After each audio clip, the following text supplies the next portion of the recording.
മുമ്പുള്ളവയെ ഓർക്കേണ്ട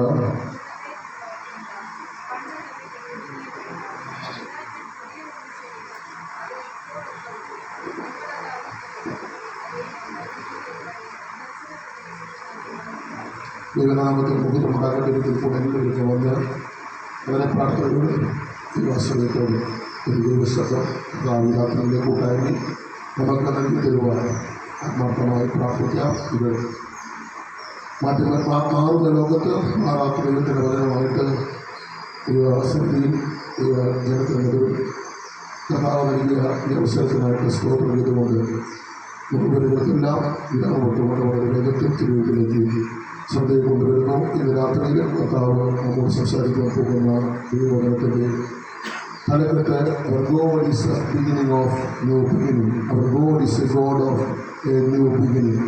നമ്മുടെ ദൈവം പുതിയ ആരംഭങ്ങളുടെ ദൈവമത്രേ.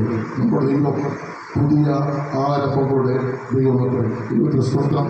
ഞാനൊരു പെന്തക്കോസ്റ്റിലെ പാസ്റ്ററായതുകൊണ്ട് ദൈവത്തിന് സ്തോത്രം. ഇങ്ങനെ സ്തോത്രം പറഞ്ഞുകൊണ്ടിരിക്കുന്നത് ശുശ്രൂഷയ്ക്ക് ഒരു സന്തോഷവും ദൈവനാമത്തിൻ്റെ മഹത്വവും അത് പരിശുദ്ധാത്മാവിൻ്റെ ആലോചന നമ്മുടെ ഹൃദയത്തിൽ പതിയുമ്പോൾ തന്നെ അത് നിറവേറത്തക്കവണ്ണം അത് മുഖാന്തരം ആയിത്തീരുമെന്ന് വിശ്വസിക്കുന്ന ഒരു കർത്താവിൻ്റെ ദർശനം. എന്തുകൊണ്ടെന്നാൽ 2 ആഴ്ചയ്ക്കും കഴിഞ്ഞ ആഴ്ചയ്ക്ക് മുമ്പൊക്കെ ഞാൻ എൻ്റെ സഭയിൽ പ്രസംഗിക്കുന്ന പ്രസംഗം കൂട്ടിടുന്നതിന് മുമ്പ് അത് ആ നിലകളിൽ കൈക്കൊണ്ട പ്രിയപ്പെട്ടവരുടെ ജീവിതത്തിനകത്ത് അത് നിറവേറിയതായി അറിഞ്ഞ ഒരു ആത്മീക അനുഭവം എനിക്കുള്ളത് കൊണ്ട് തികഞ്ഞ ആത്മീക പൈതൃകത്തിൻ്റെ ദൈവ മക്കളുടെ പിതാക്കന്മാരുടെ ഷാജേട്ടൻ കർത്താവിൻ്റെ ഷാജേട്ടൻ ജോസേട്ടൻ മാത്തേട്ടൻ അങ്ങനെ വളരെ ആദരണീയരായിട്ടുള്ള പിതാക്കന്മാരുടെ മുമ്പിൽ ദൈവവചനമായിട്ട് നിൽക്കുമ്പോൾ ദൈവത്തെ സ്തുതിക്കുന്നതിനും ദൈവത്തെ മുഖത്തപ്പെടുത്തുന്നതിനൊന്നും യാതൊരുവിധമായ ഔചിത്യവും യാതൊരുവിധമായ അലസതയൊന്നും വേണ്ട. കർത്താവിൻ്റെ ആത്മാവ് ദൈവവചനത്തിൽ കൂടെ നമ്മെ തൊടുന്നു, നമ്മുടെ ഹൃദയത്തെ മന്ത്രിക്കുന്നതിന് തോന്നുന്നുവെങ്കിൽ ആ സന്ദർഭത്തിൽ ഒരു ആത്മാവിൽ പ്രതികരിക്കുവാൻ ഒരു സ്തോത്രമൊക്കെ പറയുന്നത് വളരെ അനുഗ്രഹമായിരിക്കും. ആകയാൽ ആ വിശുദ്ധകരമുയർത്തിയ ശക്തിയോടെ ദൈവത്തെ മുഖപ്പെടുത്താം.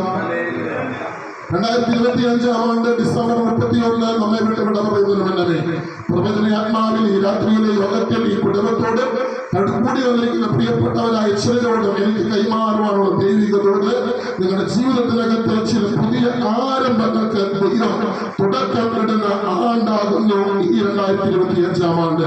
നമ്മുടെ ദൈവത്തിന് പ്രത്യേകതയുണ്ട്. അതിന് കാലഘട്ടത്തിൽ ദൈവം നമുക്ക് വേണ്ടി പുതിയ ചില ആരംഭങ്ങളെ കുറിക്കുന്ന ദൈവത്തെ. അതുകൊണ്ടാണ് പ്രവാചക വീരനായിരിക്കുന്ന പ്രവാചക ഗണത്തിലെ പ്രവചന പുരുഷനായിരിക്കുന്ന കാലഘട്ടങ്ങൾക്ക് നമ്മൾ എഴുതി വെച്ചു. പണ്ടുള്ളവരെ ഓർക്കേണ്ട, മുമ്പുള്ളവരെ നിരൂപിക്കേണ്ട, ഇതാ ഞാൻ പുതിയത് ഒന്ന് ചെയ്യുന്നു.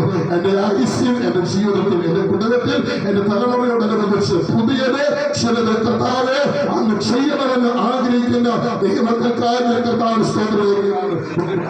ഒരു കണ്ണ് കാണാത്ത, ഒരു കാത് കേൾക്കാത്ത, ഒരു കണ്ണ് കാണാത്ത, ഒരു കാത് കേൾക്കാത്ത, ഒരു മനുഷ്യന്റെ ഹൃദയത്തിൽ തോന്നാത്ത അസാധാരണമായ ചില പുതിയ കാര്യങ്ങൾ ഈ കാലഘട്ടത്തിൽ അത് ഇന്നും പ്രവർത്തിക്കുന്നവരുടെ കർത്താവിനെയാണ് നാം അനുസരിക്കുന്നത്. എന്നാൽ അതിന് വല്ലവേ ദൈവത്തിന് വല്ലതും പറയുകയാണ്, പണ്ടുള്ളവയെ നിങ്ങൾ ഓർക്കേണ്ട, മുമ്പുള്ളവയെ നീ വേണ്ട. അങ്ങനെയാണെങ്കിൽ ക്രിസ്ത്യ ജീവിതത്തിൽ നാം നിർബന്ധമായി അറിഞ്ഞിരിക്കേണ്ട പ്രാഥമികമായ രണ്ട് അതിപ്രധാനമായ സത്യമുണ്ട്. ഒന്ന്, മറക്കേണ്ടുന്ന ചില കാര്യങ്ങളുണ്ട്. അർത്ഥം നാം ഒരിക്കൽ പോലും ഓർക്കാൻ പാടില്ലാത്ത ചില കാര്യങ്ങളുണ്ട്.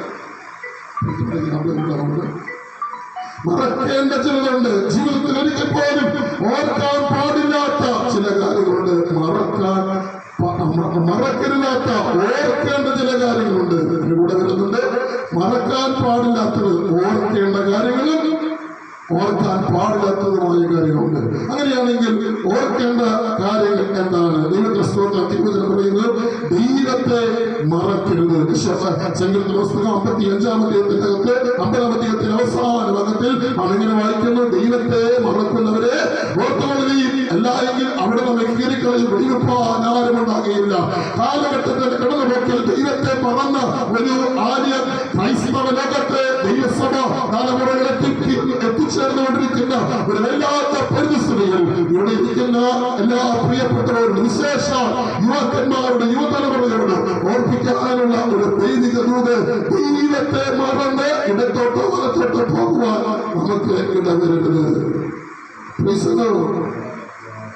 രണ്ടാമതായിട്ട് നാം ഓർത്തിരിക്കേണ്ടത് മറക്കാൻ പാടില്ലാത്തതുമായ ഒന്ന്, ദൈവത്തെ നമ്മൾ മറക്കരുത്. രണ്ടാമതായിട്ട് ആവർത്തന പുസ്തകത്തിൽ നാം വായിക്കുന്നു, അടിമവീടായ ഇസ്രായേലിന്, അടിമവീടായ ഇസ്രായേലിൽ നിന്ന് നിങ്ങളെ വിടുവിച്ചു കൊണ്ടുവന്ന യഹോവയായ ദൈവത്തെ നിങ്ങൾ ഒരിക്കലും മറക്കരുത്. നമ്മുടെ ആരും ഒന്നും ഇവിടെയല്ലായിരുന്നു, നമ്മുടെ ഇന്നലകൾ ഇവിടെയല്ലായിരുന്നു. നമ്മുടെ തോളിൽ നിന്ന് കൊട്ട നീങ്ങാത്ത, ചുമട് ഉൾപ്പെടിയാത്ത ഒരു പൈതൃകം പിതാക്കന്മാർക്കുണ്ടായിരുന്നു. അതുകൊണ്ട് തലമുറകളോട് ആവർത്തന പുസ്തകത്തിൽ ഈ പരിശുദ്ധ മോശ പ്രാർത്ഥിക്കുമ്പോൾ ന്യായപ്രമാണത്തിന്റെ കൽപ്പനകൾ പറയുകയാണ്, നിങ്ങൾ മറക്കരുത് നമ്മൾ ഇന്നലകളെ എന്നെ മറക്കാതെ ഒരു പടി കൂടെ എടുത്തു പറഞ്ഞ് വന്ന വഴികളെ മറക്കാത്ത എത്ര പ്രിയപ്പെട്ടവർ ഇന്ന് രാത്രിയിലും ഈ പ്രാർത്ഥന മണിക്കകത്തുണ്ട്, ഈ ക്രിസ്ത്യ ജീവിതത്തിനകത്തുണ്ട്. ഞാൻ വന്ന വഴി എനിക്കറിയാം. ഞാൻ അതുകൊണ്ടാണ് പറയുന്നത്, നിങ്ങളെ വെട്ടിയെടുത്ത ജനഗർഭത്തിലേക്ക്, നിങ്ങളെ കുടിച്ചെടുത്ത പാറയിലേക്ക് ഒന്ന് തിരിഞ്ഞു നോക്കുകയും നമ്മുടെ പിതാക്കന്മാർ അവർ വലിമണ്ണിൽ കൂടെ ഉടനെ നടന്നു. അവർക്ക് ആര് ഭക്ഷിപ്പാൻ, അവർക്ക് ആഹാരമില്ലായിരുന്നു. അവർ ഇസ്രായേലിൽ കടന്നു